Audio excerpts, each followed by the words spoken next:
the best work I've ever done that catapulted me to where I am now. I was going through a tough time during that time. And that's when I created that product. All things work together for good, for those who love God, for those who are called according to his purpose. And that really helped me to create a new life. And my life was dramatically different after that. There's some things that's going to happen for you.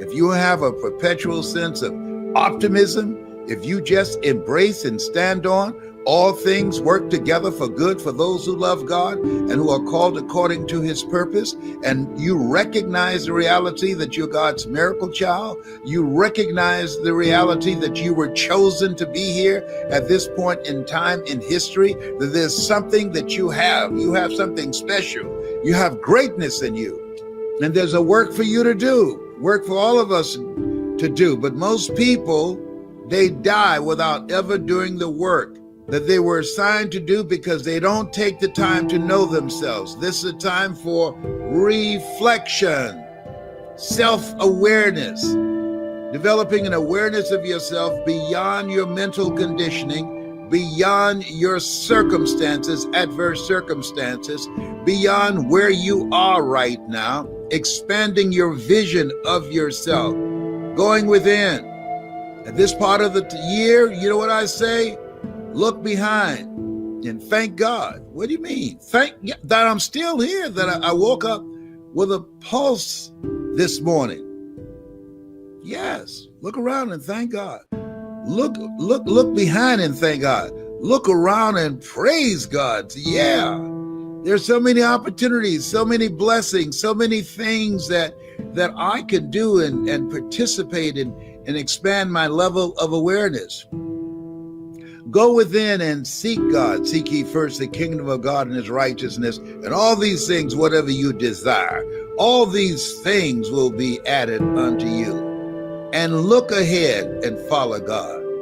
Say yes, allow him to order your steps. Yes, it's a special place. People from everywhere, all around the world have been doing this. Participate. Be in the army of hope and helping people to connect with who they truly are. Let's reduce the suicide rate.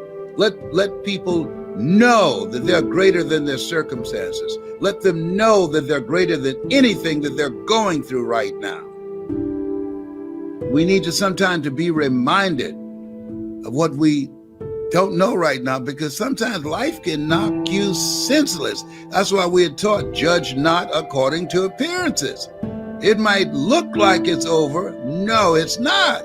People say it's not over till the fat lady sings. Well, most people quit when she's just clearing her throat.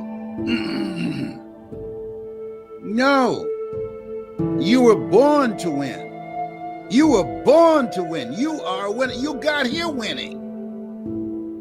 You were born to win. There's some great work. There's something that you're supposed to do.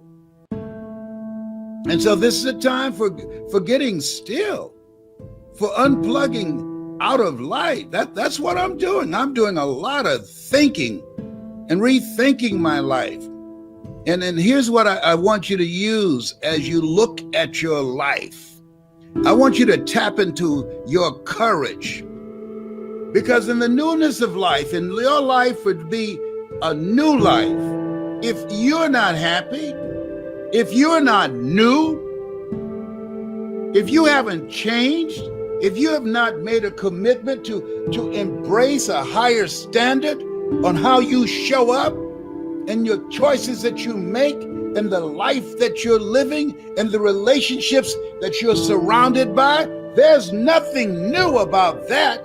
If you are stuck in a toxic relationship that's destroying your sense of self, that you've swallowed your voice and you're living a small life.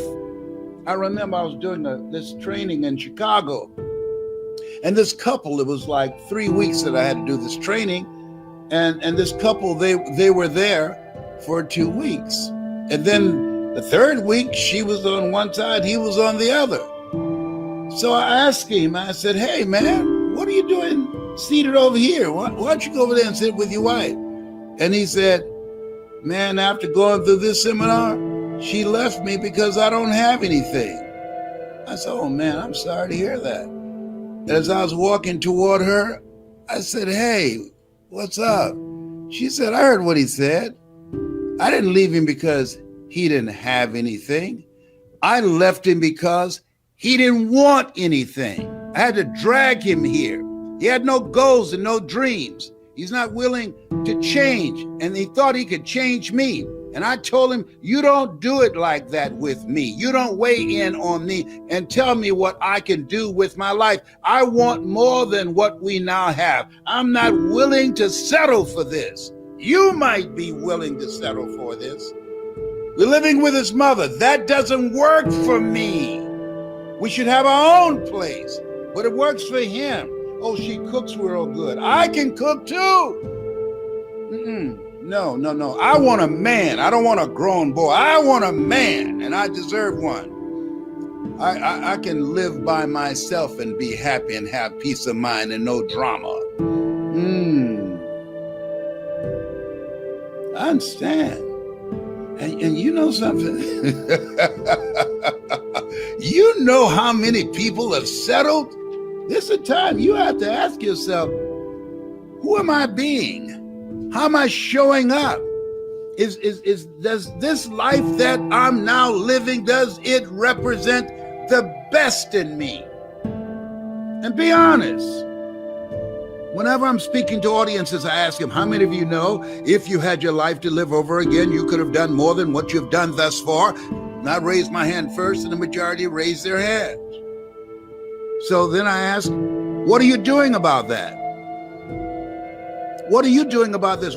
This is a time you have to be vigilant, but this is the time you have to rethink. Hey, this is radically different. And so I've got to be radically different to accommodate, to take into account of what's happening and what's going on.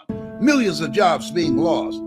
So that means there's a small number of jobs out there. And those out there, the jobs are paying substantially less money because the economy has changed and businesses are going under and people are being evicted and foreclosed on. Oh, this is just a temporary thing they're doing right now. Oh, I really want each couple to have $2,000 apiece. No, $600 is a disgrace. Let me tell you what's a disgrace.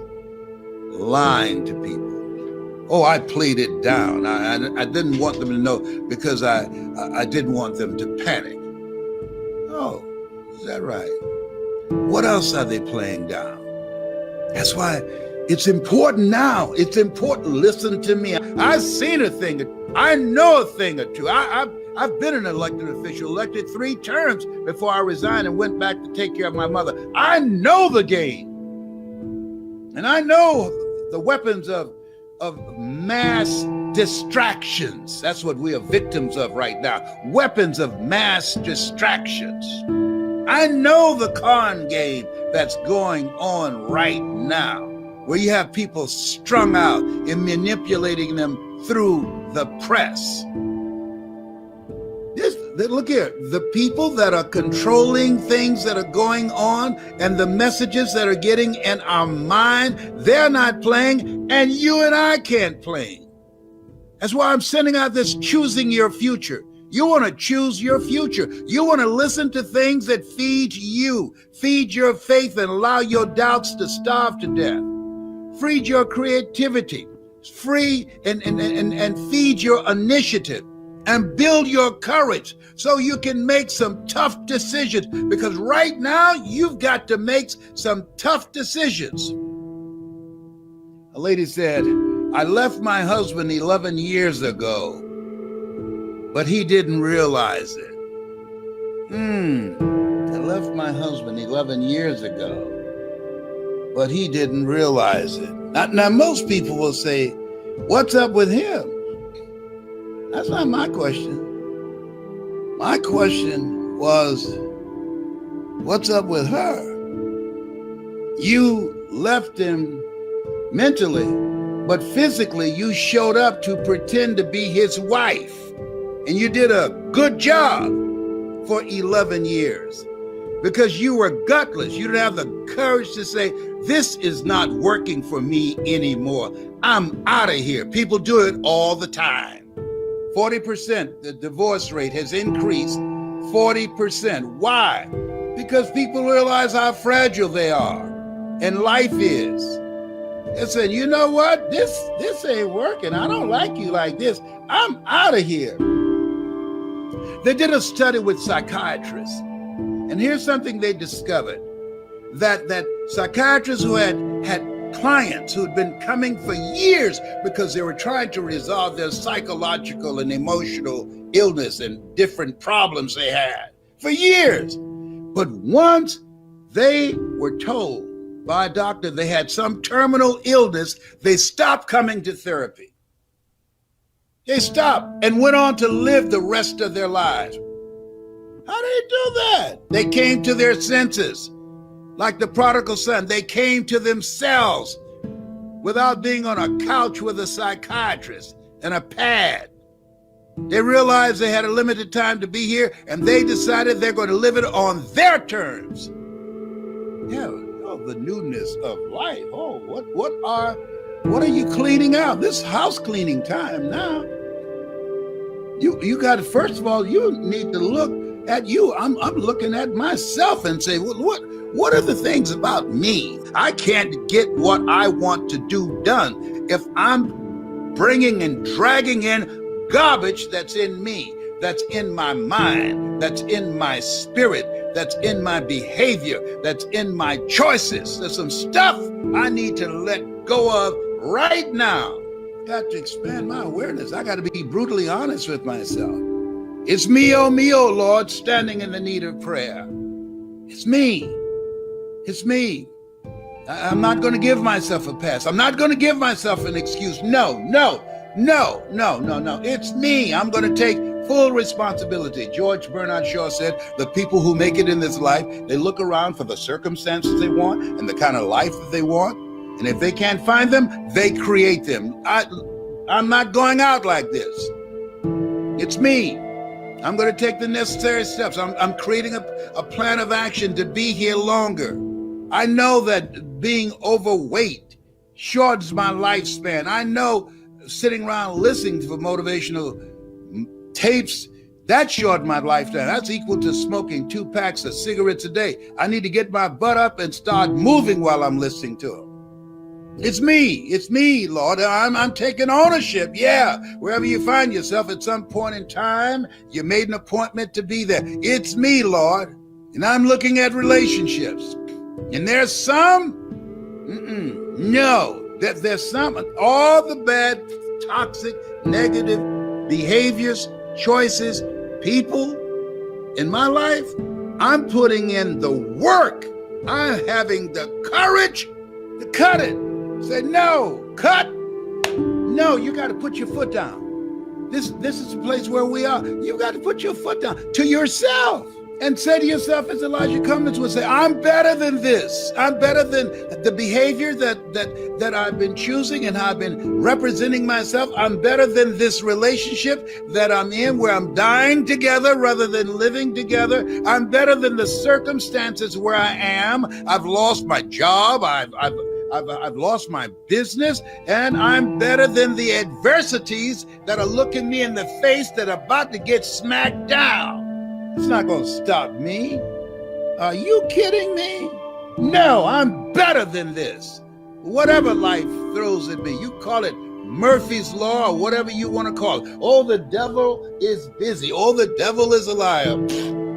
Get that foolishness out of my face. I'm better than what's going on here. And I'm taking affirmative action. I'm taking the initiative to embrace new behaviors, new choices, new relationships so that I can manifest the newness of life. Oh, that's how it happens. Oh, it's not brain surgery we're talking about up in here, up in here. No.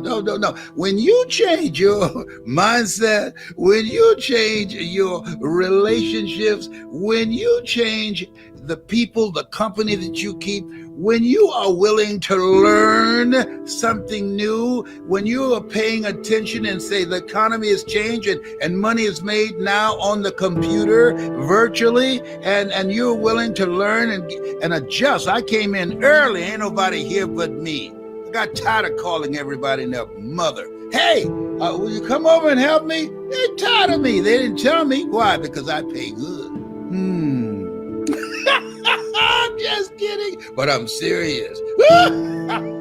No, you got to decide. I'm stronger than this. You got to make up your mind. There's nothing as powerful as a made up mind.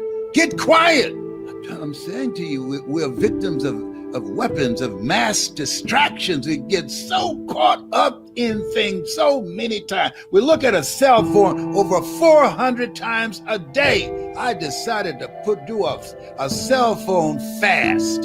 I'm not going to look at it. I'm not going to turn it on. Well, what if something happens?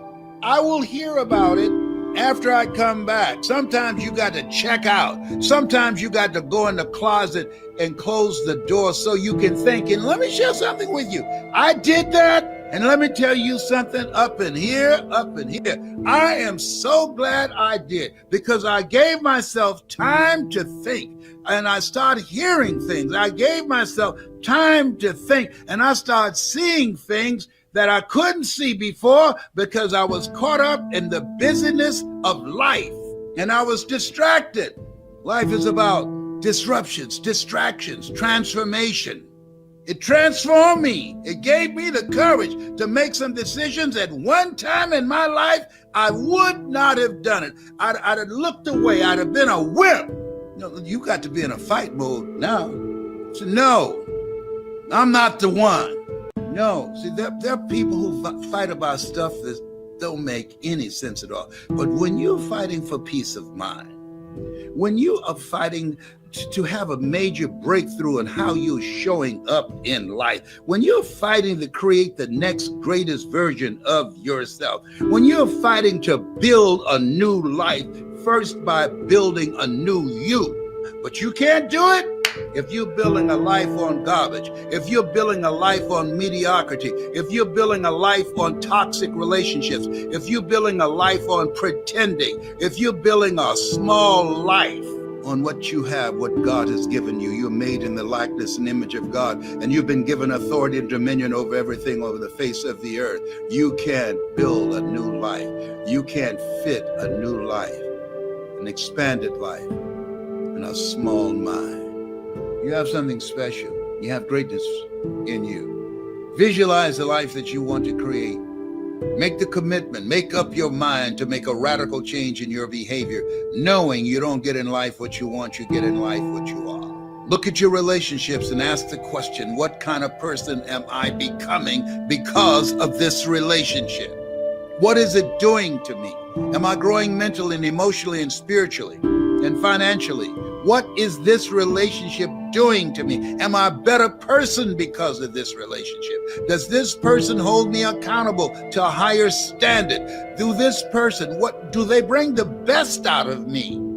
Some relationships are stagnant. They ain't going nowhere. You hang around them, you won't be going anywhere because people rub off on you. It's the time to step it up, to live life like you mean it.